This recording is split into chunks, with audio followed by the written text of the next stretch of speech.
All right, inclusion code for special populations, students with IEP, PSP, 504 plan. It is one thing you need to take away from this. It is very important that you understand what accommodations you are supposed to be providing to students who have an IEP, a PSP, or a 504. That is something you need to make sure you are comfortable with at the very beginning of the year. The resource teachers and ESL teachers and Ms. Lacey will make sure you have a copy of that, but it is your role to make sure you understand what that means. I believe our resource teachers have made something like a cheat sheet that kind of puts it in simpler terms, which is very helpful. And ESL talked about doing that as well. So look through that. If you have questions, please ask those support staff.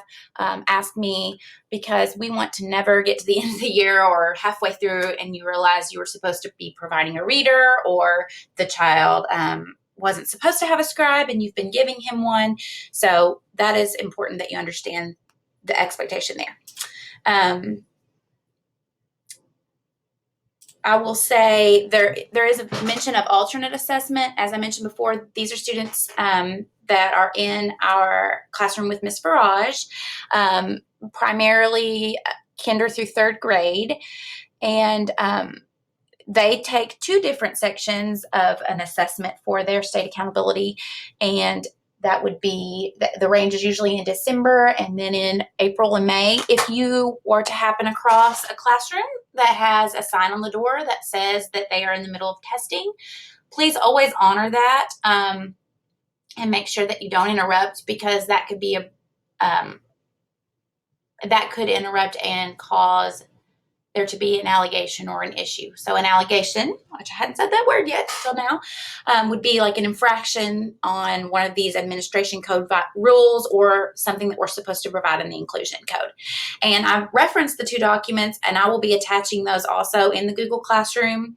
They have just updated the inclusion code. It has not changed much, except for students do not have to request their accommodations. They are to be provided, which that was a change that was made last year. If you notice in the upper right-hand corner of these slides, it'll reference a page. So this is a page in the inclusion code that you can go to and read more about the alternate assessment. Ms. Farage takes care of that testing, but please be flexible with her, especially in those time frames when she needs to work with students to make sure that they get tested in the appropriate window. So I said an allegation earlier. It's not something we ever want to have, and that's why it's so important that you ask if you're not sure of something. It will not make me mad ever if you ask me a question, and if I don't know, I'll find out.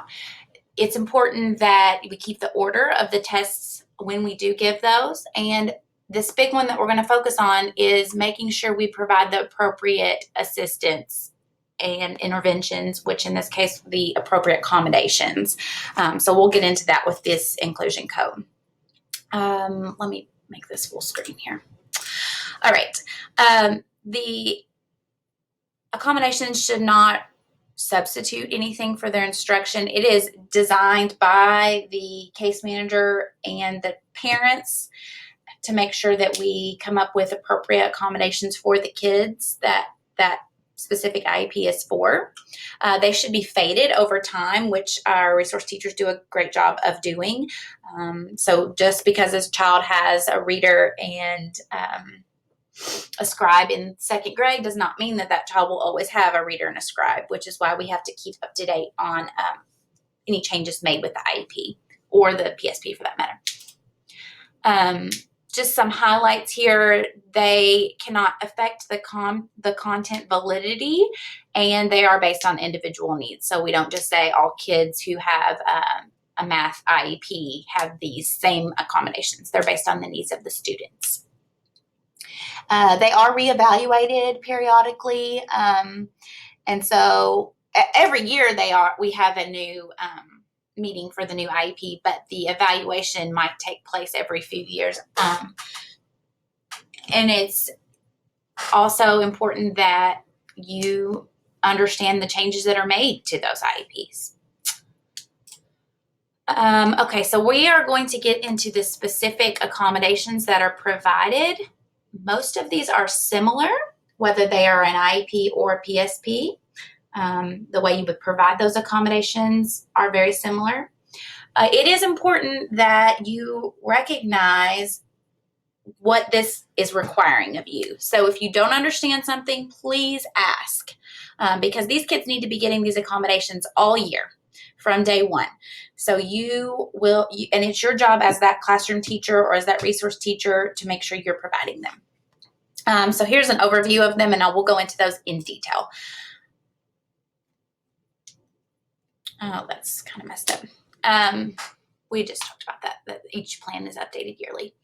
Assistive technology would, at Natcher primarily, you see students with, our hearing impaired students have the Soundfield system. We also have students who sometimes a calculator is considered an assistive technology. We have had students who are visually impaired and have had Braille. We do not this year, as far as I'm aware. Some of our alternate assessment students have communication boards or other equipment that might benefit them. The common one for many students with an IEP who have assistive technology is the ability to type their responses, and that's mostly 4th, 5th, and 6th grade students, but there may be some in the lower grades that use that as well. And when we actually get to the state testing, they'll have a response template that they have to use. So I highly encourage, especially when they're in the resource classrooms, that they begin practicing typing those responses.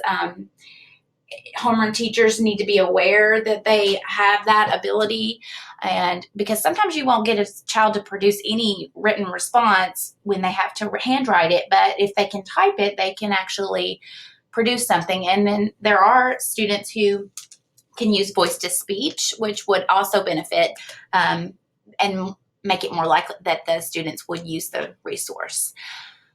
So the next one we'll talk about is manipulatives. We do not use very many manipulatives at this point for state testing, but throughout the year, many of the students have manipulatives written into their IEP for throughout the year usage. Manipulatives are we're asking that those be specified on the IEP. So if you have it marked as a manipulative, but you're not sure what that means, please talk to the resource teacher.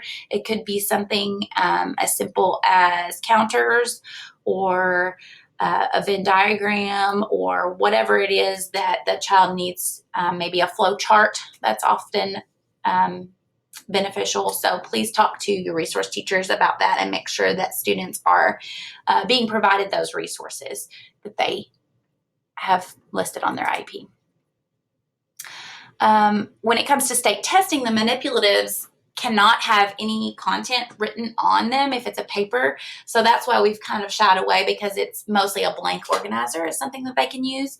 And during testing, the teacher cannot directly hand a child a manipulative, which to them might indicate that they need to use it. Instead, the child can just have free access to it and pick it up and use it at their own discretion. A reader is something that you will see on IEP and PSP. You can read to the child that first time for them with no questions asked. So don't hesitate to pull a small group to the back table or wherever if you have a few kiddos in a class that need a reader. If they want to reread it, then I would encourage them to start practicing asking, because that is something that's required on the state assessment. And you can read all parts of a question, of the prompt, the passage, the multiple choice, all of that can be read to the students. And this is, as far as state testing goes, it's just a sample question. If a student has a reader on IEP, requests a reader for all of reading A, and then after the 5th question appears to struggle, and proctor asks if they would like it reread, can you do that? Yes or no? And no, a proctor or test administrator would never ask them if they want it to be reread.